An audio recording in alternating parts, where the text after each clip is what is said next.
2024 সালে অঙ্গনওয়াড়ি পরীক্ষার লিখিত পরীক্ষার জন্য যে সমস্ত কর্মী সহায়িকা এবং হেল্পার পদের জন্য আবেদন বা পরীক্ষার্থী রয়েছে তাদের জন্য 90 মার্কস রয়েছে, অর্থাৎ লিখিত পরীক্ষার জন্য, এবং সেই 90 মার্কসের নম্বর বিভাজন আমরা খুব শীঘ্রই জানিয়েছি।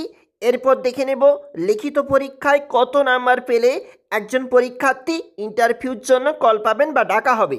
দেখে নেব একবার, যদি কোনো পরীক্ষার্থী লিখিত পরীক্ষায় 90-এর মধ্যে ওই পরীক্ষায় যদি 30 নম্বর পেয়ে থাকেন, অর্থাৎ মোট যদি 30 নম্বর তুলে থাকেন, সেই পরীক্ষার্থী অবশ্যই পাস করার পরে ইন্টারভিউর জন্য কল পাবেন।